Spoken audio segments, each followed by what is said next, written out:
감사합니다. 우리 다 같이 일어나서 하나님의 말씀을 받겠습니다. 누가복음 18장 1절로 8절까지의 말씀 제가 봉독합니다. 신약 125면 정도에 있습니다. 누가복음 18장 1절로 8절입니다. 예수께서 그들에게 항상 기도하고 낙심하지 말아야 할 것을 비유로 말씀하여 이르시되, 어떤 도시에 하나님을 두려워하지 않고 사람을 무시하는 한 재판장이 있는데, 그 도시에 한 과부가 있어 자주 그에게 가서 내 원수에 대한 나의 원한을 풀어주소서 하되, 그가 얼마 동안 듣지 아니하다가 후에 속으로 생각하되, 내가 하나님을 두려워하지 않고 사람을 무시하나 이 과부가 나를 번거롭게 하니 내가 그 원한을 풀어주리라. 그렇지 않으면 늘 와서 나를 괴롭게 하리라 하였느니라. 주께서 또 이르시되, 불의한 재판장이 말하는 것을 들으라. 하물며 하나님께서 그 밤낮 부르짖는 택하신 자들의 원한을 풀어주지 아니하시겠느냐? 그들에게 오래 참으시겠느냐? 내가 너희에게 이르노니 속히 그 원한을 풀어주리라. 그러나 인자가 올 때 세상에서 믿음을 보겠느냐 하시니라. 아멘. 기도합니다. 하나님, 성령님, 우리 이만덕 권사님 기도하신 것처럼 성령 하나님 이 시간에 강권적으로 역사하여 주시옵소서. 함께 하실 주님을 기대하며 예수님 이름으로 기도합니다. 아멘. 자리에 앉도록 하겠습니다. 저희 웅결이가 오늘 좀 전에 교회 이렇게 오더니 임진수 집사님에게 저는 이제 안에서 설교를 준비하고 있어서 소리로만 들었는데 임진수 집사님에게 가서 꾸벅하고 인사를 했다고 합니다. 여러분, 놀랍지 않으신 일인지 모르겠지만 저희 웅결이는 시키지 않은 일은 절대로 하지 않는데, 웅결이가 시키지도 않은 그 일을 우리 임진수 집사님께 가가지고 고개를 꾸벅하면서 인사를 했던 거예요. 아마도 우리 웅결이가 제일 좋아하는 사람은 임진수 집사님인 것 같습니다.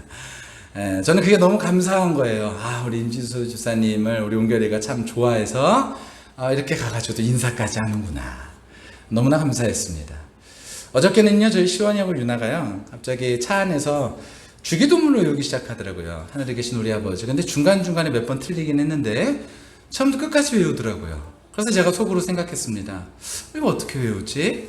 우리가 맨 마지막에 물론 주기도문송을 찬양하지만 이걸 다 외우진 않았는데, 근데 제가 물어봤어요. 너 어떻게 알았니? 그랬더니 시원이가 그렇게 얘기하더라고요.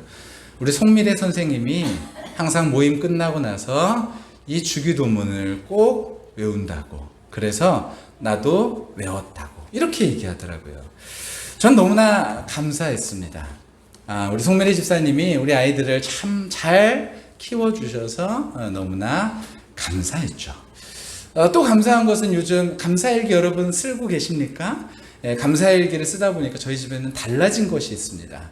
뭐가 달라졌냐면은 언어가 달라졌어요. 특별히 우리 유나가요, 계속 감사하다라는 말을 많이 합니다. 특별히 오늘 아침에는 제가 시원이하고 제가 오면서 시원이하고 잠깐 통화할 일이 있어서, 엄마하고 통화할 일이 있었는데 엄마하고 통화가 안 되다 보니까 시원이를 대신해서 통화를 했는데, 시원이가 통화를 다 끝난 다음에 이렇게 얘기하더라고요. 아빠 고마워.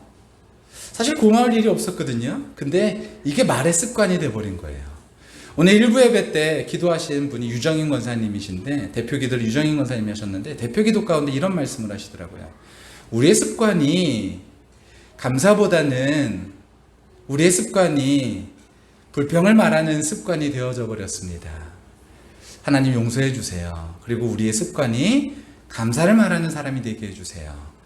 그렇게 기도하시더라고요. 그래서 맞다. 그래, 우리에겐 감사할 일이 없는 것이 아니라 이미 우리 언어가, 우리의 습관이 그렇게 됐구나. 근데 제가 감사일기에다가 여러분 어떻게 그거를 작성하시라고 제가 말씀을 드렸었는데, 두 가지입니다. 하나는 하나님께 감사하는 거, 하나는 내 이웃에게 감사를 표현한 거를 적어보라고. 그렇게 해보니까요, 저도요, 제가 하루 동안에 얼마나 많은 사람들에게 감사를 말하지 않았나라는 것을 깨닫게 하시더라고요.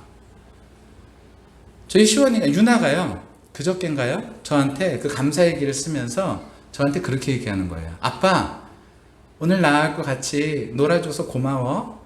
시원이가 그랬나요? 유나가 그랬나요? 그렇게 얘기하고 나서 너 이거 감사일기 쓰려고 그랬지? 그랬더니 맞아, 어떻게 알았지? 그러면서 그걸 쓰더라고요. 여러분, 우리가요, 어떤 습관이 있느냐?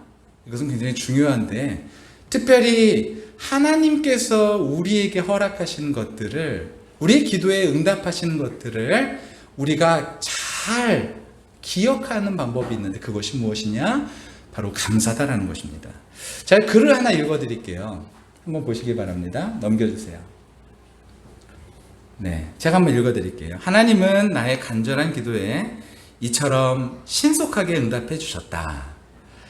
선하신 하늘아버지께서 우리에게 관한 것이라면 무엇이든지 먼저 응답해 주실 만큼 우리에게 사랑 어린 관심을 가지고 계시다는 소중한 증거를 날마다 보기 위해서라도 우리는 가난과 큰 믿음의 시련을 견딜 만한 가치가 있는 것이다. 우리 아버지이신 하나님이 어떻게 돕지 아니하실 수 있겠는가? 여러분, 이 글이 누구의 글이냐면요, 이 글은요, 소위 고아의 아버지다라고 불리는 조지 뮬러의 일기의 한 부분이라고 합니다. 이 조지 뮬러는요, 5만 번 이상의 기도 응답을 받았다라고 말하는 사람이 바로 조지 뮬러예요. 물론 오래 사셨어요. 한 95세 정도 사셨더라고요. 근데 이분이요, 5만 번의 기도에 응답을 받았다라는 것은, 이게 수치화시켰을 때 거의 매일 하나님께서 내 기도에 응답하셨다라는 것을 고백한다는 거예요. 오늘 내가 기도하는 것을 당장은 하나님께서 응답하시지 않았다 할지라도 하루가 지나고 일주일이 지나고 한 달이 지났을 때 그것을 일기에다 기록하다 보니까 나중에 훗날 보니까 하나님이 내 기도에 응답하셨구나라는 것을 깨닫게 되어지는 것이죠. 그는 어떤 사람이었냐면요, 젊은 시절에 아버지의 호주머니에서 돈을 훔치는 그런 좀도둑이었대요. 그리고 술과 도박에 빠져 지내는 불량 청소년이었다고 합니다. 그런 그가 그리스도인이 되면서 모든 가르침, 그리고 물질의 공급, 이런 것들이 다 하나님께로부터 오는구나, 그래서 하나님께 구해야 되는구나 라는 것을 깨닫고 그때부터 기도하기 시작했대요. 근데 요즘 조지 뮬러가 사람들에게 관심을 받고 있어요. 왜 관심을 받고 있냐면요, 이 조지 뮬러가 40살에서 약 65세까지, 45살에서 60세까지 15년 동안 그가 살던 시대에 무슨 일이 벌어졌느냐? 3번의 팬데믹이 있었다고 합니다. 요즘 우리가 팬데믹 시대라 그러잖아요. 근데 그 팬데믹이요, 몇 번 왔냐면 15년 동안 3번이나 온 거예요. 근데 이 사람이 어떻게 그 팬데믹 시대를 살아냈는가? 이것이 요즘 다시 조명을 받고 있는 것이죠. 이 사람은요, 이 팬데믹 시대에 무엇을 했냐면 가장 타격이 심했던 브리스톨이라는 지역에 가서 고아원을 짓습니다. 그리고 어린아이들을 돌봐요. 근데 가난했던 그가 어떤 사람에게도 도움을 요청하지 않고 오직 기도로, 믿음으로 이 고아원을 운영하기 시작한다는 것입니다. 그리고 모든 필요를 하나님 앞에 간구해요. 그러니까 매일매일 기도할 때마다 하나님께서 이 기도에 대해서 당장, 어떨 때는 하루 이틀, 어쩔 때는 한 달, 어쩔 때는 1년, 2년 이렇게 응답하시는 것을 적어보니까 5만 번이나 됐다라는 것이죠. 근데 이 사람은요, 왜 브리스톨 지역으로 갔냐면 주께서 어떻게 도우실지를 기대하고 모든 필요를 채우시는 살아계신 하나님을 확증하는 인생을 살고 싶어서 이 브리스톨 지역으로 갔대요. 맨 처음에는 작은 집을 하나 빌려서 거기서 30여 명의 아이들을, 고아들을 돌봤다고 합니다. 그리고 나서 시간이 지나서 아이들이 많아지자 고아원을 하나씩 건축하기 시작하는데 5개의 고아원을 건축하고, 그리고 세계적으로 많은 고아들을 돌보는데 약 10만 명의 아이들, 고아들을 돌보는 일들을 했고, 마지막에 죽기 전에는 이 사람이 약 전 세계에 300만 명의 사람들에게 도움을 주며 살아가는 사람이 되어졌다는 것입니다. 조지 뮬러의 기도는요, 일상생활에서 흔히 일어날 수 있는 크고 작은 문제들을 만났을 때 그 문제를 해결하시는 하나님을 전적으로 신뢰하고 구할 때 반드시 응답하신다는 것을 우리에게 오늘도 일깨워주고 있죠. 여러분, 우리는 무엇을 위해서 기도하고 계십니까? 하나님은 뮬러를 통해서 이 땅에 존재하는 모두에게 지금 이 순간에도 우리의 신음의 작은 기도에 외면하지 아니하시고 응답하시는 하나님이시다라는 사실을 오늘 우리에게 다시 한번 깨닫게 하시기를 원하시는 것 같습니다. 우리도 밀로와 같이 기도하고 응답받는 복된 삶을 다 살게 되시기를 예수님의 이름으로 간절히 축원합니다. 자, 그래서 첫 번째로 우리 함께 읽어볼까요? 다음입니다. 예, 한번 읽어보겠습니다. 시작. 첫 번째로 항상 기도하는 성도가 되시길 바랍니다. 여러분, 오늘 본문에요 1절에 예수님이요 항상 기도하고 라고 말씀하셨어요. 항상 기도하고. 여러분, 항상 하는 것은 두 가지 형태로 나타나는 것 같아요. 하나는요 형식적이고 습관적인 것, 이게 한 가지죠. 그래서 생각이 별로 없이도 되어지는 것, 이게 항상이라고 표현할 수 있는 것 같습니다. 또 하나는요 마음을 움직여가면서 항상 하는 거예요. 예를 들어 이런 것이죠. 아내의 생일을 저는요 핸드폰에다가 저장해 놓지 않았습니다. 근데 저장해 놓으면요 이게 날짜가 되면 알려주죠. 마치 카톡에서 생일을 계속해서 알려주는 것처럼 생일 날짜가 되면, 그리고 다가올 생일들을 계속해서 알려줘요. 알려준 생일을 우리가 알고선 생일이네, 그리고 나서 아내의 생일 선물을 준비하는 것과, 그렇지 않고 스스로 제가 그래 아내의 생일은 11월이지 그것을 알고 그 다음부터 그 전부터 그것을 생일을 준비하면서 아내의 생일을 준비하는 것, 이것은요 매해 같은 행동을 한다 하더라도 얘는 형식적이고 습관적이 될 수도 있지만 얘는요 우리의 마음을 울리는 아주 귀한 일들이 될 수 있겠죠. 항상이라는 것은 이렇게 구분할 수 있는 것인데, 여러분은 어떠한 남편과 어떤 아내가 있으셨으면 좋겠습니까? 형식적인, 아니면은 마음에 닿아가지고 자발적인 무엇을 원하십니까? 대부분의 사람들은요 자발적인 것을 원하죠. 예수님도 여기서 말씀하신 항상이라는 것을 그저 그냥 습관적으로 하는 것을 말씀하시는 것이 아니라, 마치 유대인들이 하루에 3번 시간대를 정해서 기도하는 그런 모습을 말씀하시면서 항상이라 말씀하시는 것이 아니라 기쁨으로 그 일들을 감당하기를 원하신다는 것이죠. 이것을 맛집에 비유하면 이렇게 될 것 같습니다. 맛집에 어떤 음식점에 갔는데 그 음식점에서 주인이 밥을 먹고 가는데 이렇게 얘기하는 거예요. 저희 가게를 찾아주셔서 정말 감사합니다. 다음번에 또 와주세요 라고 얘기하는데, 이렇게 권하는 사람이 내가 아는 사람이라면 그 얼굴 때문이라도 몇 번은 더 가주죠. 하지만 그 사람이 몇 번을 더 가는 데 있어서 정말로 기쁨으로 그 일들을 행하는 것, 그것은 바로 무엇에 있냐면요 관계에 있지 않고 그 집의 맛으로 결정되어진다는 것이죠. 맛있으면 자발적으로 더 가죠. 맛있으면 사람들을 끌고서라도 더 갑니다. 제가 저번에 어딜 지나가다가 보니까요 여주 쪽에 초밥집이 하나 있대요. 전 처음 보는 초밥집인데 제 아내가 그러더라고요. 초밥집을 보면서 저거 닫은 거예요? 연 거예요?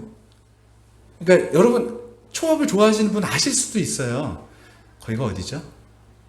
권사님? 덕평. 덕평 쪽에 있는 초밥집 여러분 아시죠?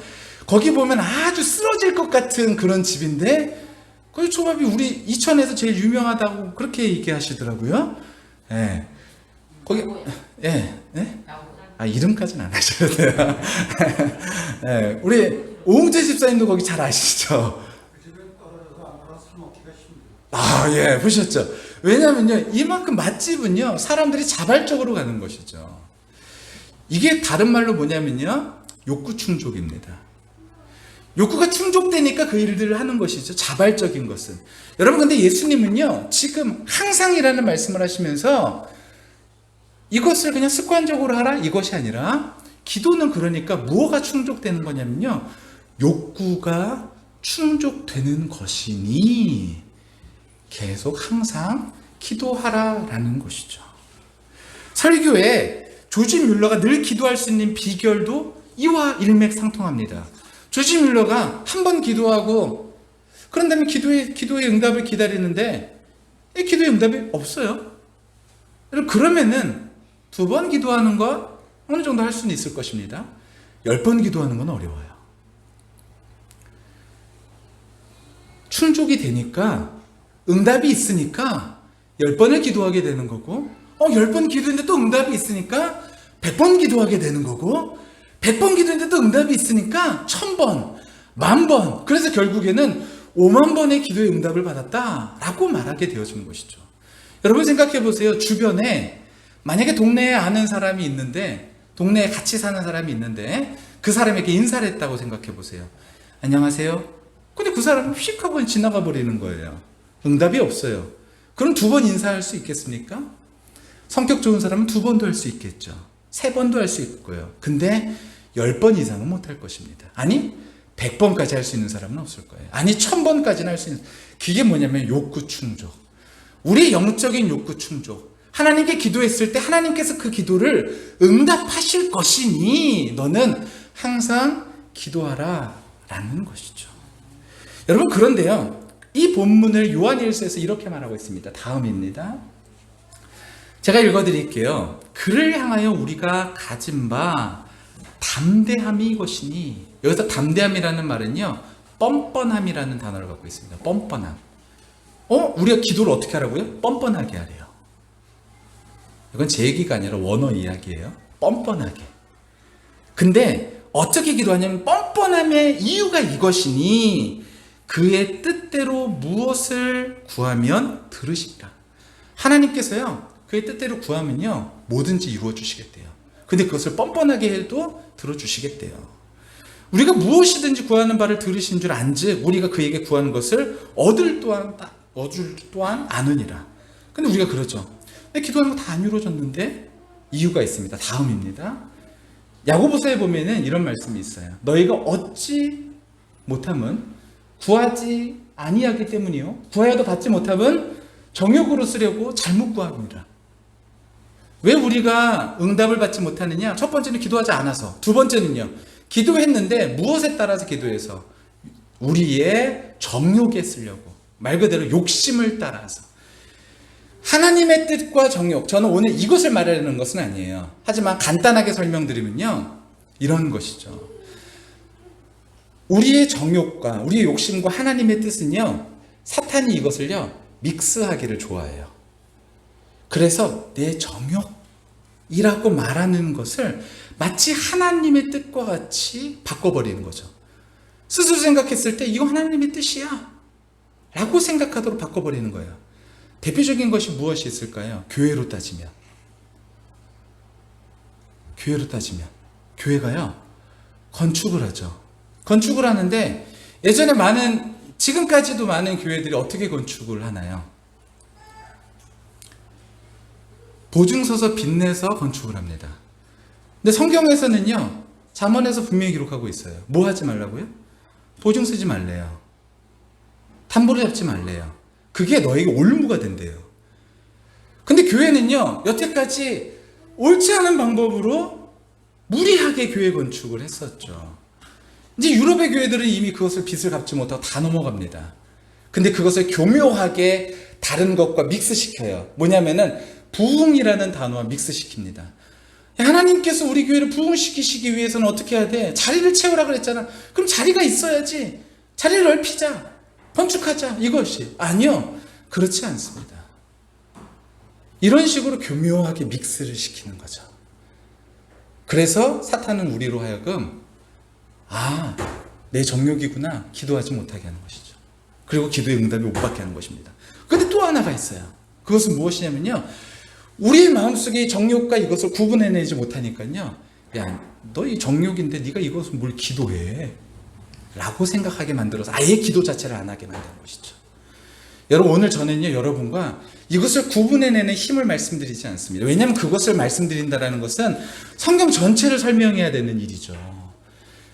그것을 오늘 말씀드릴 수는 없습니다. 하지만 중요한 것은 무엇이냐면요 오늘 저는 여러분과 함께 이것을 구분해내자라는 것이 아니라 먼저는 우리 하나님 앞에 진짜로 우리에 있는 모든 문제들을요 항상 기도하는 우리가 되었으면 좋겠다라는 것을 나누고 싶습니다.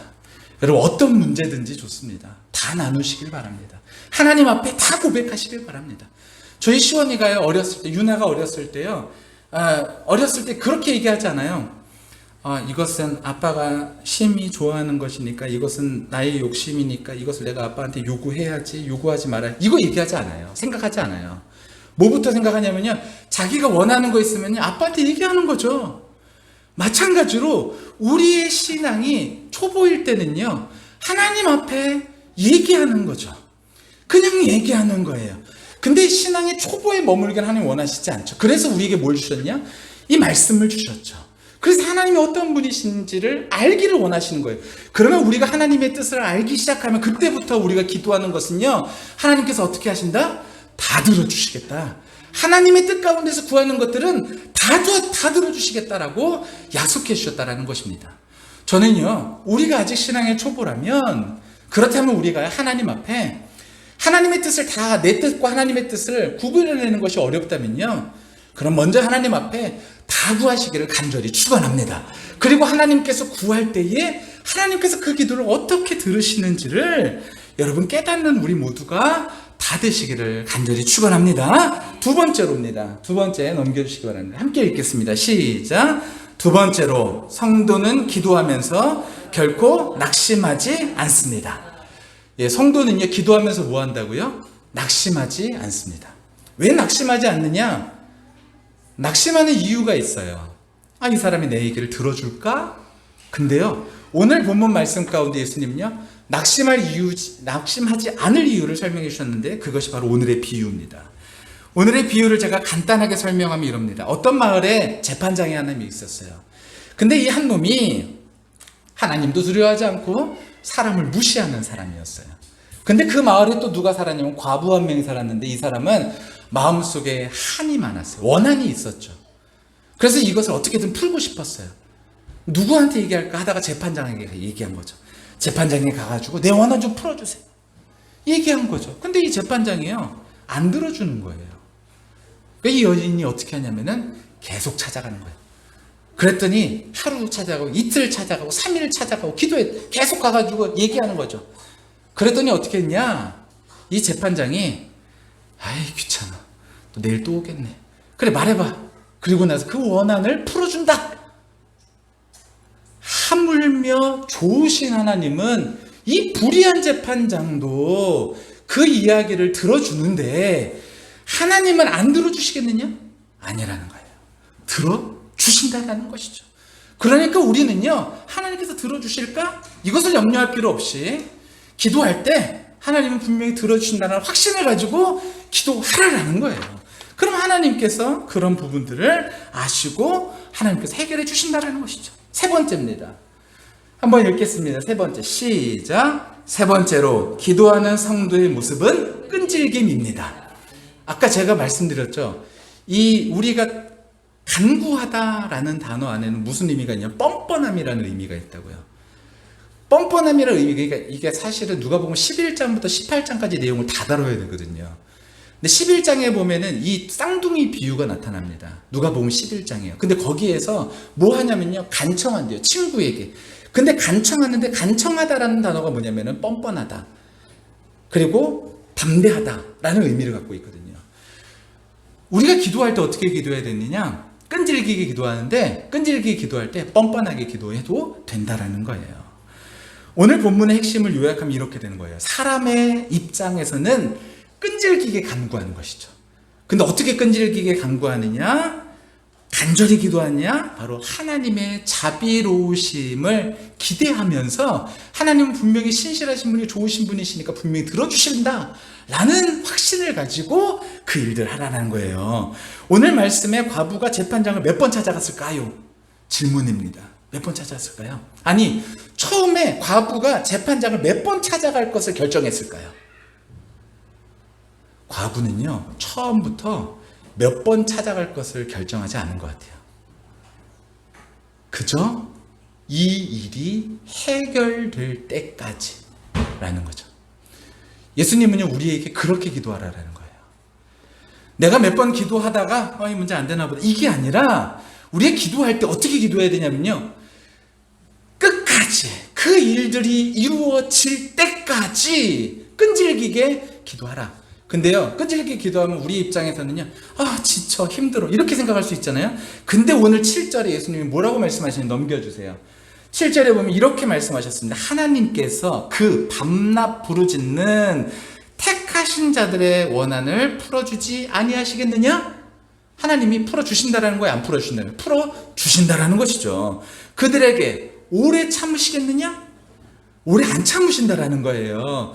내가 너희에게 이르노니, 여기서 내가는 예수님이죠. 예수님이 사람들에게 얘기해 주는 겁니다. 속히 그 원한을 풀어주시리라. 하나님께서 그 기도를 지속적으로 길게 끌고 가시는 것이 아니라 하나님께서 속히 그 문제를 해결해 주시겠다라는 거예요.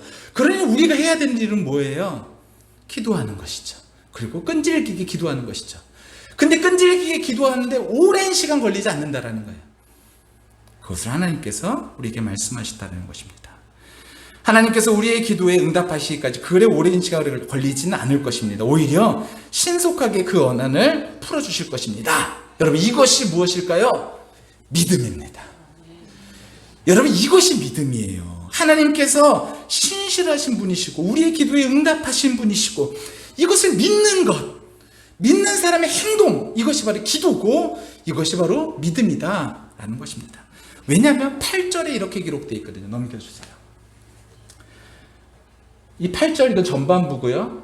후반부에 보면은 인자가 올 때 세상에서 믿음을 보겠느냐 하시니라. 이 말은 무슨 말이냐면요, 다른 번역으로 보면 조금 이해가 더 쉬운데요. 인자가 올 때, 여기서 인자는 예수님이에요. 예수님이 올 때는요, 주의 날, 재림의 날, 다시 오실 때, 그때 세상에서 믿음을 찾아볼 수 있겠느냐? 믿음을 보시겠다라는 거예요. 이 세상에 와서 내가 믿음을 찾아보겠다라는 것입니다. 이와 같이 기도하면서 믿음으로 세상을 살아가는 사람을 하나님께서 찾으시겠다라는 거예요. 여러분, 그러니까요, 믿음과 기도는요, 따로 뗀 이야기가 아니라는 거예요. 그리고 기도는요, 우리가 어떻게 형식을 갖춰서 뭐 어떤 모습으로 이것이 아니라, 기도는 무엇이냐면 바로 하나님과 영적으로, 그러니까 우리 영적이라고 말하면은 어떤 분들은 좀 거부감이 있을 수도 있겠지만, 영적이라는 것은 너무나 중요한 단어예요, 성경 안에서. 우리가 하나님과 어떻게 되냐면 영적으로 만나는 시간입니다. 우리가 하나님을 만난다라는 것은 무엇이냐면은 하나님, 그러니까 이 무한하신 존재와 우리가 순간적으로 교제하면서 그분의 뜻을 알아가고 그리고 그분과 함께 기쁨을 누리는 것이죠. 여러분, 하나님께서는요, 우리에게 이것을 원하십니다. 우리 안에 슬픔, 우리 안에 걱정, 우리 안에 염려, 우리 안에 두려움, 이것이 변하여 기쁨이 된 순간이 있습니다. 그게 뭐냐면 바로 십자가 사건입니다. 근데 오늘 우리가 주일날을 언제로 드리냐면 토요일날 안 하죠. 안식일 교회는 토요일날 합니다. 왜냐하면 성경에서 안식일은 토요일이기 때문에 그래요. 그러니까 안식일 교회에서 와가지고 왜 니네는 왜 일요일날 지내냐, 성경엔 토요일인데, 이렇게 얘기하면요, 예수님이 부활하신 날을 우리가 기념하기 위해서 주일날 드리는 거다, 이렇게 얘기하면 끝납니다. 우리가 왜 주일날 예배를 드릴까요? 그것은 예수님께서요, 사망을 이기시고 생명을 주셨기 때문에 우리가 그것을 기념하고 우리도 받기 위해서 우리가 오늘 주일에 예배를 드리는 거예요. 여러분, 제가 여러분에게 한 가지 조금 어려운 이야기인데 한번 잘 들어보시기 바랍니다. 이게 아담적 실존이라는 말인데요, 이런 거예요. 이 세상은요, 아담이라는 존재부터 시작했다고 성경은 이야기하죠. 근데 세상 사람들은 뭐라고 말하냐면요, 이 아담에서부터, 인류의 시작부터 시작해서 사람의 인류는 이렇게 발전했다고 생각해요. 이 발전하면 사람들은 뭐라 그러냐면, 야, 봐봐, 인류가 발전하니까 과학 발전하지, 과학이 발전하니까 어떻게 돼? 사람 잘 살지, 사람 잘 사니까 어떻게 돼? 오래 살지, 건강에 문제 없지, 자, 우리는 이렇게 되는 거야, 이렇게 얘기하죠.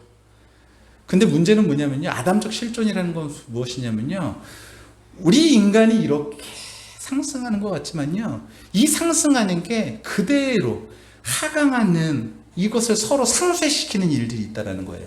거꾸로 가는 일들이. 그래서 우리는 어떤 실존을 걸어갈 수밖에 없냐면 변하지 않는 아담적 실존, 죽음이라는 곳으로 달려가는 아담적 실존을 살아갈 수밖에 없는 게 우리라는 거예요. 예를 한번 들어볼까요? 예를 들어서 지금 코로나 시대에, 옛날에 유럽에 흑사병이 돌았을 땐 전 세계로 그렇게 돌질 않았죠. 근데 지금요, 몇 명이 감염됐나요? 제가 알기로 2억 명 정도가 감염이 됐어요. 맨 처음에 코로나가 터졌을 때요, 10만 명, 전 세계에서 10만 명이 감염되면은 팬데믹이라고 말했거든요. 10만 명. 근데 지금 몇 명이라고요? 감염된 사람 2억 명이에요. 2억 명. 거의 2억 명인지 2억 명 넘었는지 잘 모르겠어요. 제가 한참 전에 1억 6천만 명을 본 것 같으니까요. 그리고 그래서 때문에 죽은 사람이 몇 명인가요? 예, 제가 알기로 1,000만 명이 넘을걸요? 엄청난 사람이 죽었습니다. 근데 보세요. 우리가 과학이 발전했어. 교통이 발전했어. 그러다 보니까 뭐가 같이 온 거예요. 그러니까 과학이 발전해 우리가 생명 오래 살 것 같아. 근데 거꾸로요. 그런 일들이 일어나니까요. 과학이 발전하니까 인류의 어떤 이런 일들이 일어나죠. 또 우리 계급사회라고 말하죠. 예전에요. 그래 계급사회를 타파하는 것이 무엇이었어요? 야, 우리의 계몽, 우리의 생각을 깨! 이게 뭐예요? 계급관료주의? 이거 아니야! 그러니까 뭘로 간 거예요? 이성주의로 간 거예요. 이성주의. 그러면서 능력 위주. 좋다, 능력 위주. 근데 요즘 한간에 계속 하버드나 이런 데에서 계속 문제 삼는 게 뭔지 아십니까? 능력주의가 얼마나 문제가 있는지를 이야기하고 있어요. 이것이 낳는 불평등을 이야기하고 있어요.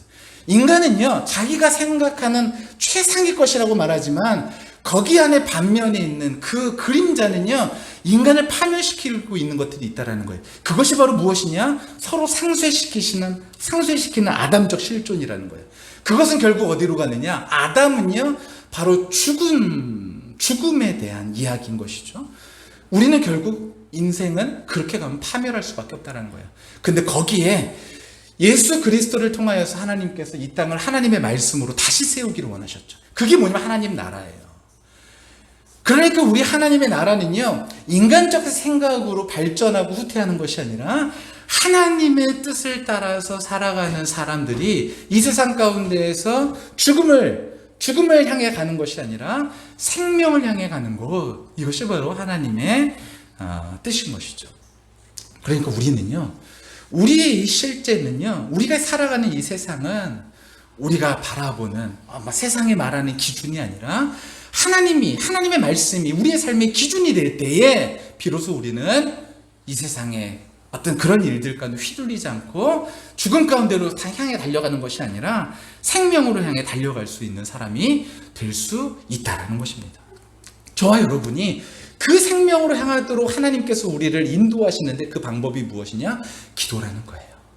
여러분 삶의 어려운 문제를 만났을 때 세상의 방법으로 내가 어떻게 이것을 해결할까 생각하시지 마시고 그보다도 먼저 하나님의 뜻을 물어보시길 바랍니다. 그것이 바로 믿음 있는 사람의 모습이고 그것이 바로 기도다라는 것입니다. 여러분 그 일들을 항상 하래요. 그리고 낙심하지 말래요. 그리고 나서 그 일들을 끈질기게 하래요. 그럼 하나님께서 그들을 통하여 하나님의 일들을 이루어 가실 것이다 라고 약속하셨습니다. 이제 말씀을 마칩니다. 여러분 이 조지 뮬러가 했던 5가지 기도의 원칙을 여러분과 나누고 오늘 말씀 마치려고 하는데 다음 한번 넘겨주시기 바랍니다. 조지 뮬러가요 기도의 원칙을 5가지로 정했어요. 첫 번째가 이것입니다. 주 예수 그리스도만의 축복을 구하는 모든 간구의 유일한 근거다. 이게 무슨 말이냐면요, 우리가 하나님에 대해서 아는 가장 큰 유일한 근거, 하나님이 어떤 분이신지 가장 큰 근거, 하나님은 사랑의 하나님이시다, 그걸 가장 크게 나타낸 근거, 그게 바로 십자가라는 거예요. 예수 그리스도라는 것이죠. 그러니까 그분을 바라보면서 우리가 기도할 수 있는 거예요. 하나님은 신실하신 분이에요. 하나님 좋으신 분이시고 하나님 우리에게 독생자를 내어주시기까지 우리를 사랑하신 분이시니 우리의 기도를 안 들어주시겠느냐? 들어주신다는 거예요. 기도의 근거가 되는 것이죠. 두 번째입니다. 알고 있는 모든 죄를 고백한 후 죄를 멀리하라. 우리 안에 있는 죄가 무엇이냐면 한마디로 말하면 하나님의 뜻과 멀어지는 것이 죄입니다. 하나님과 뜻과 멀어지는 것, 내 뜻, 하나님의 뜻이 아닌 내 뜻, 이것이 죄라는 거예요. 근데 그것에서 멀리하래요.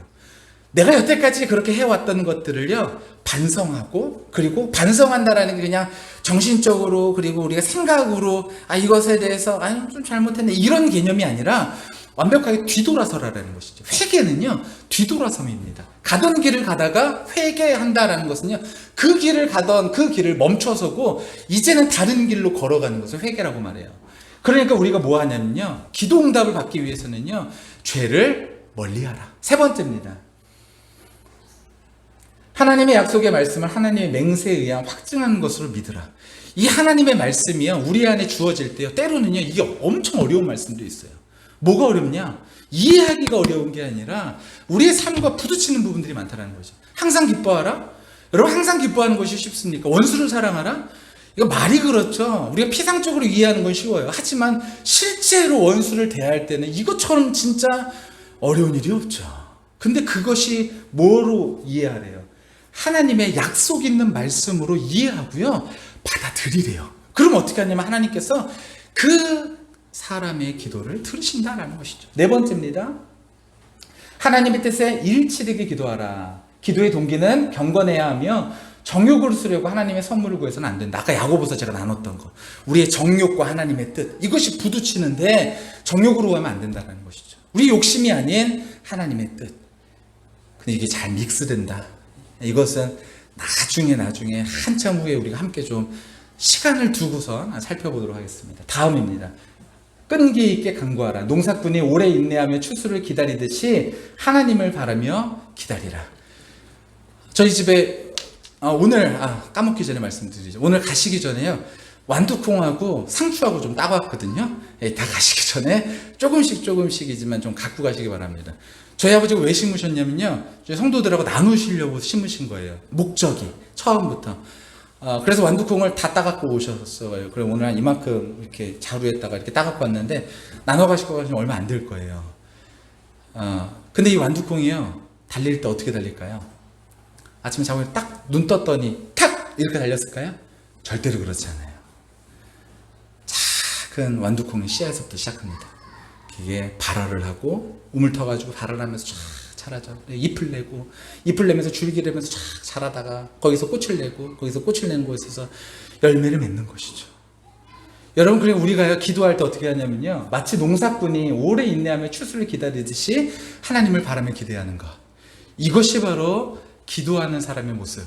이런 사람이 바로 기도의 응답을 받는다라고 이야기하고 있는 것입니다. 여러분, 오늘 본문 말씀 여러분 마음에 깊이 새기시고, 하나님께서는 우리가 항상 기도하되 낙심하지 않고 끈질기게 계속해서 지속적으로 하나님께 우리의 삶의 모든 것들을 간구하기를 원하십니다.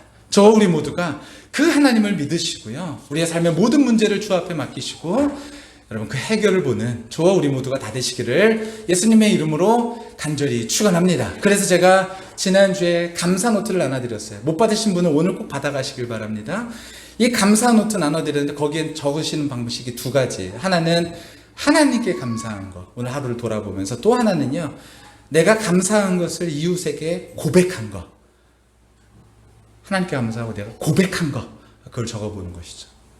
여러분 생각보다 어려우실걸요.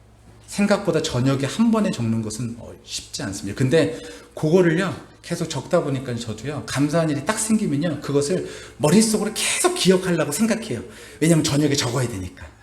새벽 예배 때 제가 새벽 예배를 드리고 나가는데요, 제 핸드폰이요 여기 탁 떨어졌어요. 근데 우리 교회는 뭐가 많아요? 돌이 많잖아요. 근데 돌도요 이만한 짱돌들이 많잖아요. 그러니까 이렇게 되니까 핸드폰이 액정이 탁 떨어져 버렸어요. 요즘 액정 떨어지면 가격이 얼마인지 정확히 모르겠어요. 한 20만원, 30만원 하는 것 같습니다. 요즘 건 너무 비싸요. 근데 액정이 딱 떨어졌는데요, 어떻게 됐냐면요, 앞에 보호 유리만 딱 깨진 거예요. 그거는 2,000원인가 1,000원밖에 안 하거든요. 그게 딱 깨졌어요. 그랬더니 김경자 원사님이 딱 그러시더라고요. 목사님 오늘 감사일기 쓰셔야겠네 이러시더라고요. 맞아요. 그래서 저녁에요 그것을요 쓰려고요 제가 하루 종일 생각하고 있었어요.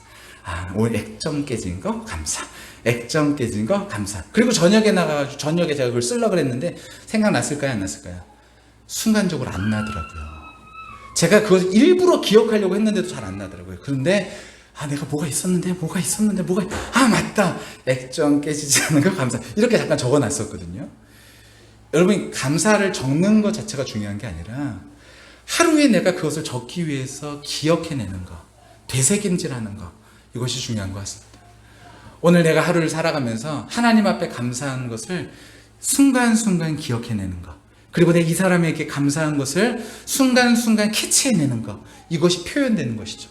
고맙다고, 감사하다고 표현하는 것.